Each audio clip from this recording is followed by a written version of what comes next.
तर या होत्या आतापर्यंतच्या महत्त्वाच्या हेडलाईन्स आणि आता आपण जाणून घेणार आहोत राज्यावर आलेल्या अवकाळी संकटासंदर्भातल्या बातम्या। कारण राज्यातलं अवकाळीचं संकट अधिक गडद होणार आहे। अजून 3 दिवस अवकाळी पावसाचा अंदाज वर्तवण्यात आलेला आहे। राज्यात अवकाळी पावसामुळे शेतकऱ्यांचे प्रचंड हाल झालेले आहेत। अवकाळी पावसाचा कहर थांबता थांबत नाहीये आणि या अवकाळीने शेतकऱ्यांच्या तोंडचा घास हिरावून घेतलेला आहे। पीक नुकसानीचं संकट शेतकऱ्यांच्या मानगुटीवर बसलं असून परभणीत आंब्याच्या फळबागांचं मोठ्या प्रमाणात नुकसान झालंय। वाशीमध्ये संत्र्यांच्या फळांचं नुकसान झालंय, तर मनमाडमध्ये कांद्याचं नुकसान झालंय। नांदेडमध्ये धुळ्यात ज्वारी, हरभरा, गहू, बाजरी पिकांचं नुकसान झालंय। जळगावात केळीच्या बागा उद्ध्वस्त झाल्यात। पहिल्या पिकांचे नुकसानीचे पंचनामे होत नाहीत, तोच पुन्हा पावसानं हजेरी लावली, त्यामुळे शेतकऱ्यांच्या समोरचं हे संकट अधिक गडद झालंय। संप सुरू असल्याने पंचनामे सुद्धा लांबणीवर पडलेले आहेत। अशा परिस्थितीमध्ये शेतकऱ्यांच्या समोरचं हे संकट अधिक गडद होत आहे।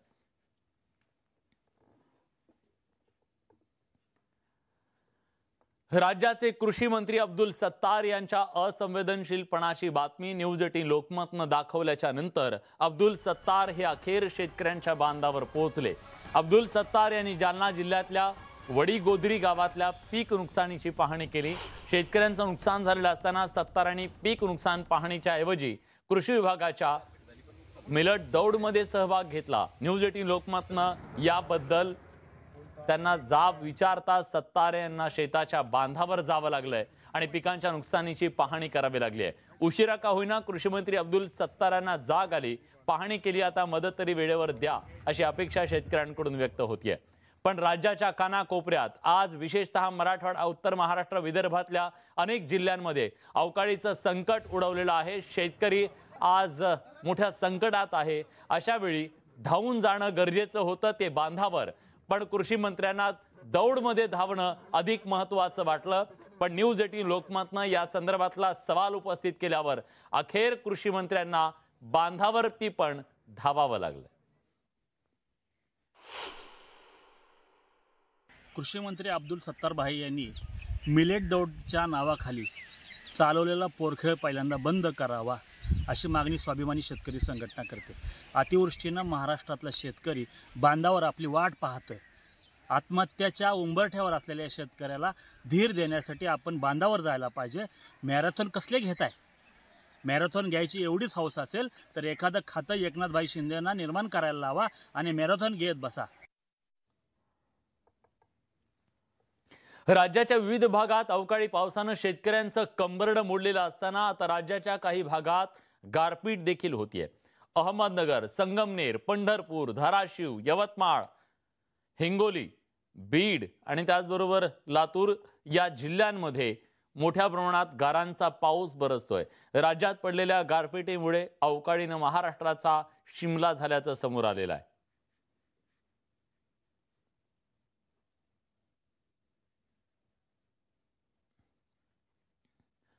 जुन्या पेन्शनच्या मागणीसाठी एका बाजूला आंदोलन सुरू आहे। राज्यात 20 लाख कर्मचाऱ्यांनी संप पुकारलेला असताना सरकारी कर्मचाऱ्यांच्या बद्दल शिवसेनेचे आमदार संजय गायकवाड यांनी अतिशय वादग्रस्त विधान केले, त्यांचा अपमान केलाय।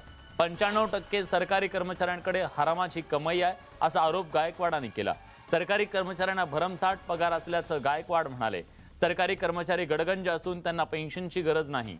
सरकारी कार्यालयातला शिपाई सुद्धा भ्रष्टाचार करतो, त्यांचा शेतकऱ्यांच्या खिशावर डोळा असतो असा आरोप त्यांनी केला। सरकारी कर्मचाऱ्यांनी 1 रुपया कोणाकडून घेणार नाही असं वचन घ्यावं, मग पेन्शनची गोष्ट करावी असं गायकवाड यांनी म्हटलंय।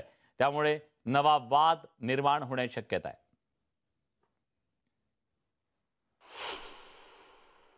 कर्मचारी 8 तास ड्युटी करतो। किती? 8 तास। आमदार 24 तास ड्युटी करतात।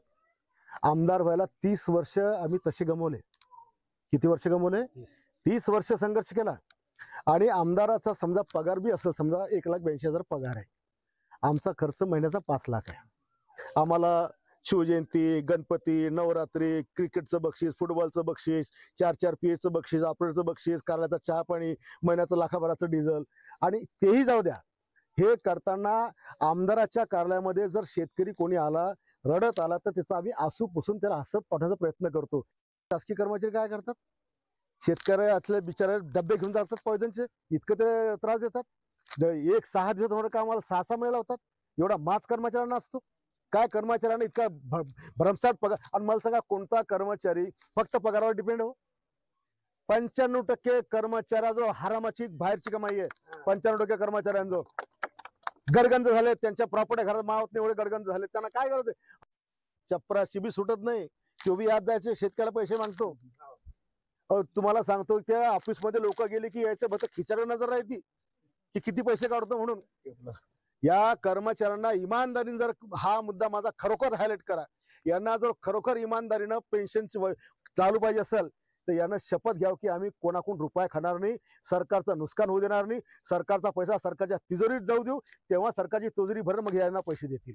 सरकारला लुटायचं, सरकारचे पैसे खायचे, योजना गडप करायच्या, लोकांना त्रास द्यायचा, शेतकऱ्यांना त्रास द्यायचा आणि मोठ्या सांगायचे की आम्हाला हे द्या म्हणून.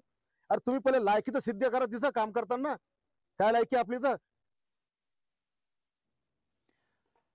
तर आता या सगळ्याबद्दल कर्मचाऱ्यांच्या सुद्धा संतप्त भावना पुढे येऊ शकतात. वेळ पुढच्या बातमीकडे.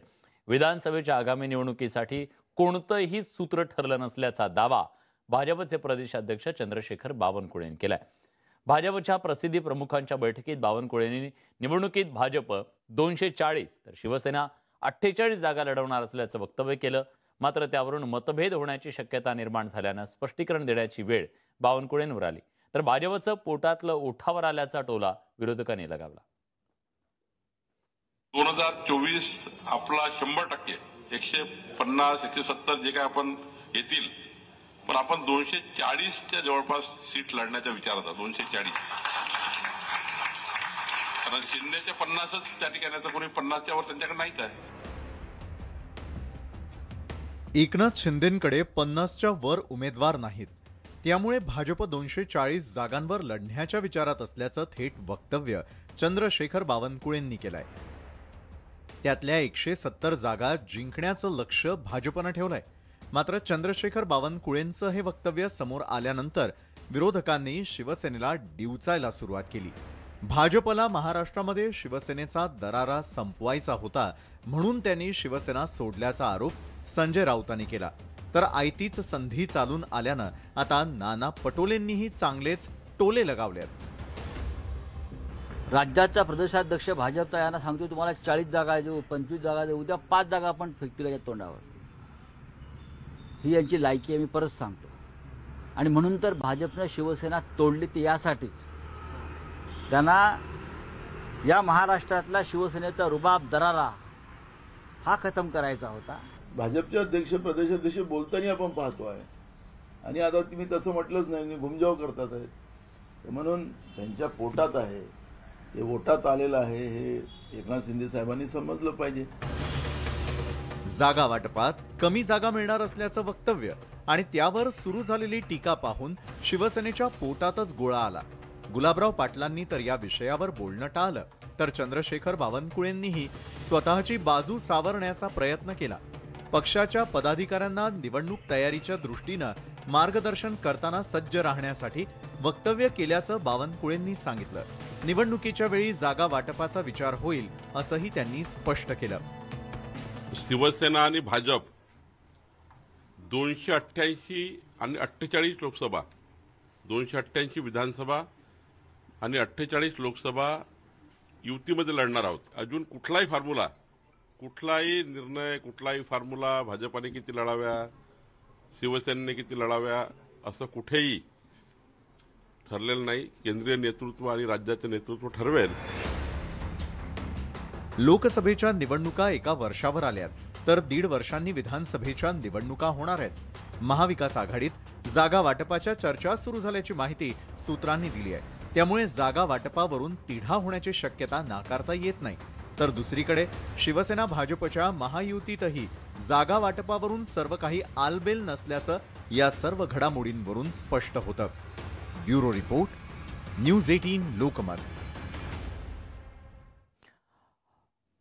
यानंतर बातमी कोकणातल्या राजकारणातून आहे. नारायण राणे मंत्रिपदाचा राजीनामा देणार असं भाकीत करणाऱ्या आमदार वैभव नाईकांना राणेंनी जोरदार प्रत्युत्तर दिलंय. पण वैभव नाईकांच्या विधानावर निशाणा साधताना राणेंनी पुन्हा एकदा कानाखाली मारण्याची भाषणं केली आहे. त्यामुळे ठाकरे गट आणि राणेंमध्ये पुन्हा एकदा जुंपण्याची शक्यता आहे. राणेंची पुन्हा कानाखाली देण्याची भाषा, वैभव नाईकांवर टीका करताना विधान, कुडाळ मैदानात राणेंचा नाईकांवर घणाघात, राणे विरुद्ध ठाकरे गट पुन्हा झुंपण्याची शक्यता। केंद्रीय मंत्री नारायण राणे यांनी निलेश राणेंसाठी कुडाळ मालवण मतदारसंघात जोरदार मोर्चे बांधणी सुरू केली आहे।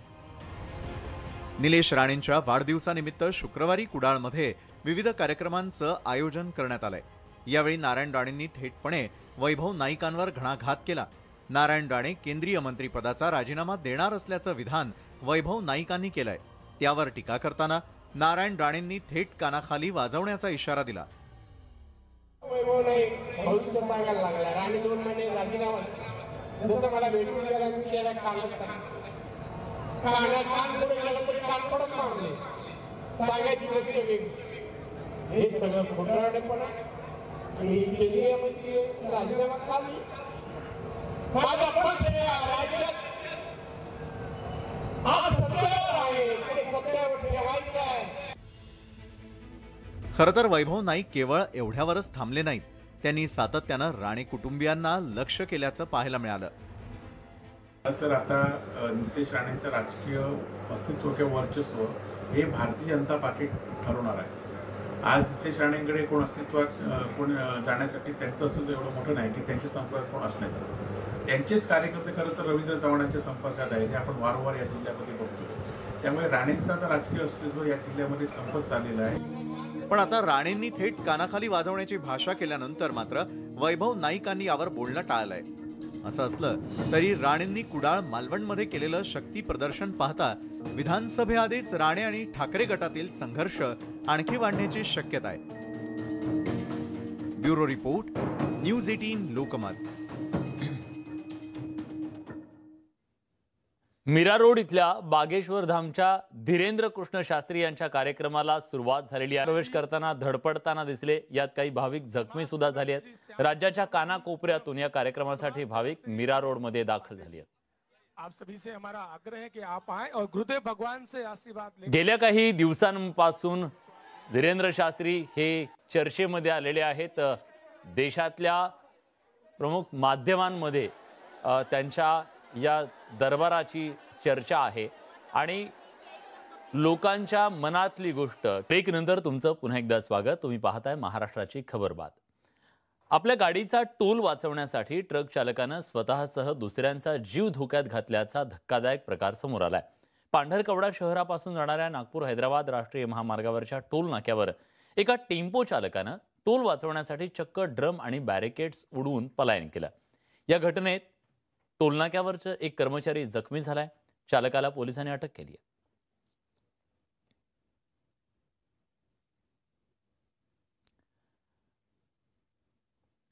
या सगळ्या घडामोडींसोबत बुलेटिनमध्ये आपण इथेच थांबतोय।